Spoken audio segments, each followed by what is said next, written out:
Heyo! What's up, y'all? Zinbad here, and I want to go over this week's hotfix for the First Descendant with you.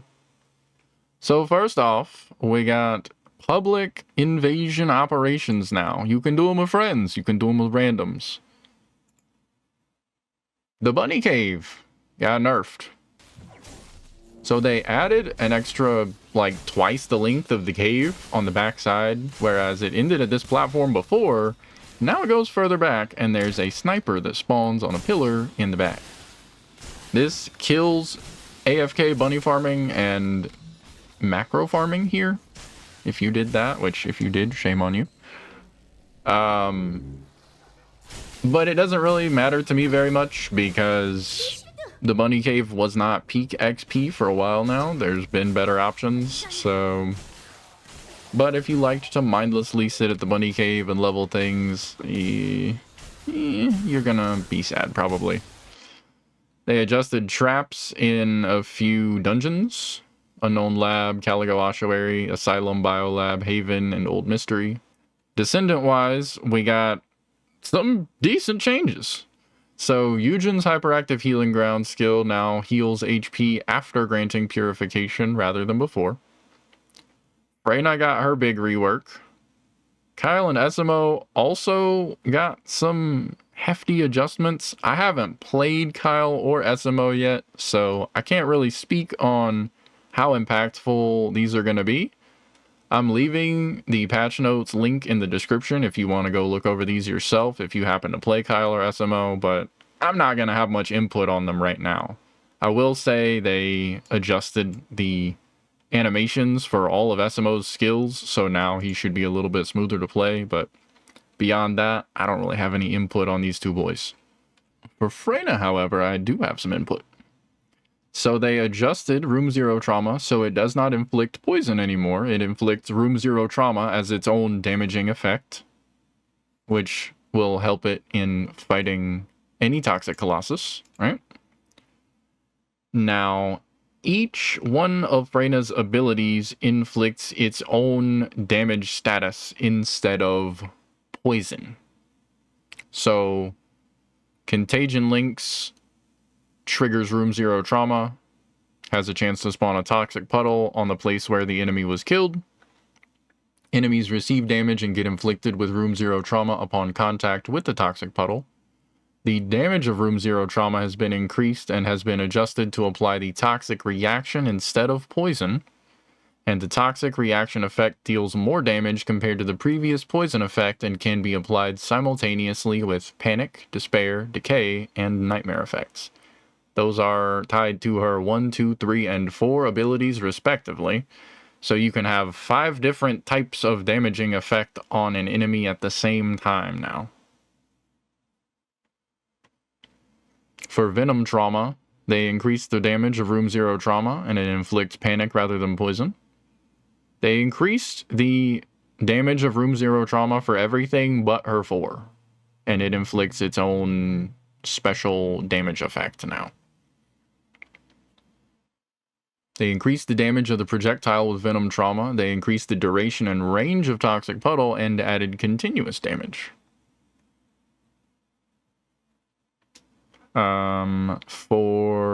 Let's see.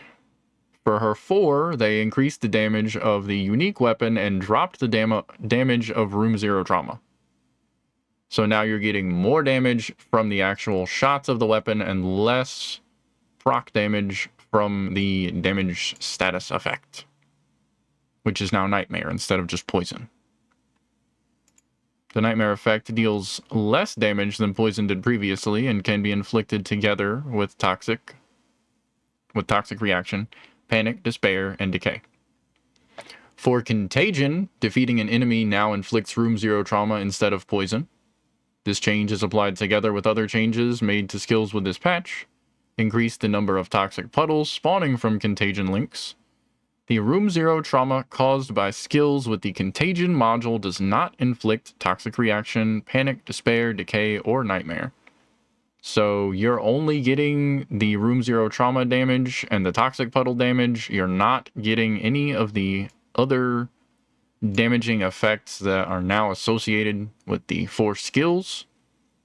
I think this is going to translate to just more area damage, but slightly less damage per individual target. But I'll need to see how it looks in action. They also changed neurotoxin synthesis to apply all of the, changes up here, and they increased the damage of room 0 trauma on it. So again, I'll need to see how that looks in combat to see if it's any good or not. I would say maybe don't go crazy working on Freyna's builds right now, because since we've got Ultimate Freyna coming on October 10th and her 2 new red mods, we don't know how things are going to need to be built yet. Also, if you care about Freyna, you're going to want to play Ultimate Freyna, so why would you spend a bunch of time investing into base Freyna like 2 weeks before her Ultimate comes out? Now, we got 2 new modules. They're shield modules. Biosync Shield, this is a support mod. Reduces HP recovery from HP orbs by a certain amount and instead heals the shield by the said amount. Last Stand, this is an RK mod, so you cannot use it with Dangerous Ambush. Keep that in mind. When using a skill to attack enemies, consumes all of your shield to deal additional damage equivalent to a certain percentage of the total damage. The additional damage has a base value, and the value increases based on the amount of shield consumed. After activation, recovers shield by a certain percentage of max shield every second for a certain period of time. This has a cooldown. So it's kind of like Sharon's Transcendent mod that consumes her shield and adds to your firearm damage, but instead this is going to your skill damage, I believe. That seems to be the general concept. So I'm not sure which characters are going to take best advantage of this, especially considering you've got to drop Dangerous Ambush for Last Stand. There's probably characters that this will be good for, but I am not educated enough on that currently to take a guess there. They changed some UI stuff. Now you can check recommended stats for each intercept battle, so you can see stuff like weapon DPS, HP, shield, defense, and attribute resist. I like this change. I don't know if anybody's going to pay attention to it enough to actually decide, hey, maybe I shouldn't go in this fight because I'm not geared enough. Because, well, sometimes the randoms that you get match made with are not the best. So we will see, but I can be hopeful. Ultimate weapons no longer get caught in the junk filter under any settings. You have to manually designate them as junk now.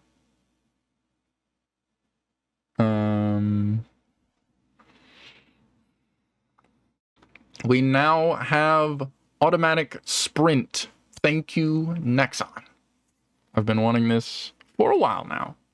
You need to change it in the game settings. They did not change the automatic default there, but you can now sprint by default. They expanded the dead zone setting options from 2040 to 0 to 99. That's nice, because I was interested in going below 20, but we were stuck in the 2040 range.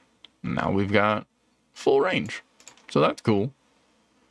They made some optimization changes for console, but realistically, just always run performance mode, because fidelity mode does not stay at 60 frames, and, well, yeah, I'd much rather have a steady 60 frames than slightly prettier, choppy gameplay. But that's me. You can now rewatch cutscenes if you go to different arcade traces. So any cutscenes that took place in Albion, there's a spot to view those in Albion. You can go to camps of a battlefield where the cinematic took place and view them there. So like Kingston, the Destruction, Sterile Land, the Forgottens, etc. There's the list right there. And the Infiltration Operations cinematic can be viewed again by starting the private operation. I would prefer if all of these were at a terminal in Albion instead of me having to go to each individual place. But this is still a step forward, and I appreciate it because I wanted to be able to review some of these cutscenes, and I had no option before now. So that's appreciated. We have new shop things, and let me tell you, it is a real mix. So my personal opinion on these bundles is gonna be the bunny one is pretty good. The Glay one is hot fire. And the rest of them, I'm not really a big fan of. So the Lepic bundle, I don't like the colorways on the armor. The pattern is very busy. It's just, it makes my eyes tired to look at it. I'm not a big fan of the Lepic bundle. If the pattern on it was a little different, maybe. Or if we had the option to change all of the colors on it, but there's a bunch of stuff that you can't change the colors on, and it's just, I'm not a big fan. The Viesa one, I'm not even going to comment on. Just know I'm not a big fan of the Viesa one. Same thing with the Ajax one, but the Ajax one's at least mid. The Ajax one is at least mid, but if I'm going to buy an Ajax skin right now, it's going to be the evolving one, because I want to be a Gundam. Like, just saying. Like I said, the Bunny bundle is pretty good. The Glay bundle is hot fire, and I'm probably going to buy that one. Because we got Underboob, we got Tail. It's just all around, it's the clear winner out of all of these, in my opinion. We also got the Vulgus Slayer skin for Freyna. We got a Vampire skin for Glay. We got Valby's Frog skin. And we got a Oxygen Cylinder back attachment. Now for the controversial part of the shop update here. So any back attachments and spawns included in the premium bundles for these ultimates are locked to that Descendant. So like the bunny back bling that has the hooded bunny and her magical girl spawn animation specifically locked to her. On the one hand, I get it because these are themed very heavily to their specific descendants. But if I'm paying that much for some cosmetics, I'd like to be able to use them on whatever character I choose. We've already been trained from preseason that back attachments that we buy and the spawn effects that we buy are available to all the descendants that we have.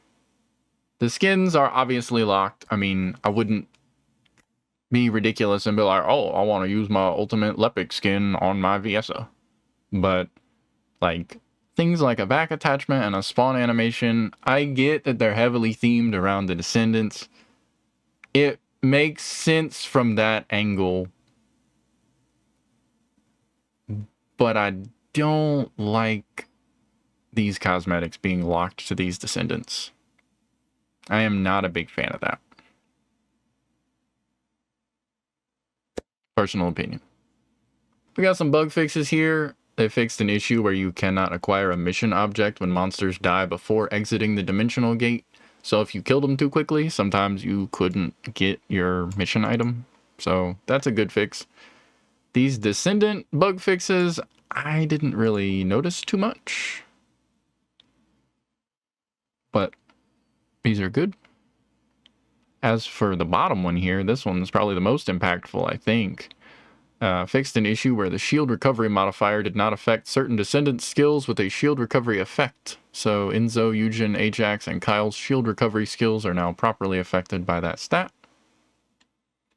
We got some weapon changes. One of the big ones here is the Executor. Executor.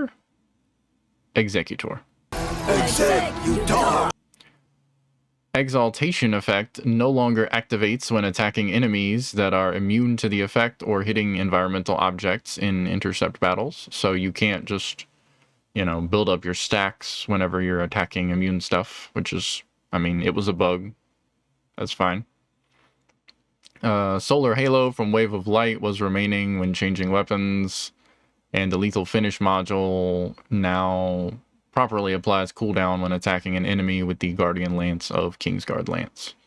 So these were bugs not intended. Those are fixed now. That's fine. We got some UI changes here. They changed the barricade height in all outposts to 2 meters or higher. So that's interesting. I'm fine with that. And they fixed an issue where attacking a Colossus when they appear would not increase the frenzy gauge. So you may be sending Colossi into frenzy more often than you were before. But, I mean, if it wasn't intended, it wasn't intended. This is fine. All in all, this was a solid hotfix. I'm happy, like I said, with the new Glay and Bunny bundles. The rest of the cosmetics did not really hit for me. However, things like the Auto Sprint, the Freyna rework, and Kyle and SMO too, but like I said, I haven't really played them. And the public invasions are... all that's big. So, this was a really good hotfix in my opinion, with some downsides. In addition to everything I just went over, Nexon also gave us a new event. So we've got Freyna's Encrypted Vault Shop running from September 26th through October 30th. And what you gotta do is you can do these daily and weekly missions to earn points. And with those points, you can buy all of this good stuff. Now, keep in mind, there are 315 points you can earn in total. So you can't buy everything in this shop. Be careful with what you spend your points on. I would say probably get the crystallization catalysts. If you need any of these weapon parts, they don't have all of the ultimate weapon parts in the game. So if there's anything you want out of this list, maybe grab that. And then probably spend the rest of what you've got on boosters. I'm probably gonna just grab all the Fallen Hope parts because farming for that kind of sucks, and I'm hoping they buff it soon. So, like I said, in order to get points, you just run your daily missions. It's all simple stuff. Log in, complete 4 missions, complete 2 infiltration ops, complete a void intercept, complete a research.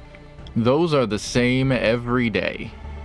And every week, you've got 2 weekly missions. So for week 1, we've got log in 3 times and complete missions with Bunny or Ultimate Bunny. You can see each week's weekly missions ahead of time, and those can be completed afterwards, but your dailies can only be completed that day. So if you miss a day, you're missing out on points.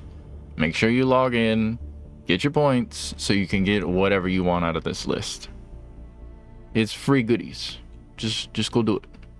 I'll put a link to this down in the description, as well as the link to the patch notes. That pretty much covers the hotfix for you today. So if you enjoyed the video, don't forget to leave a like and subscribe. I will bring back more hotfix information soon, as well as character builds, gun builds, etc. I'll see you soon. Bye-bye.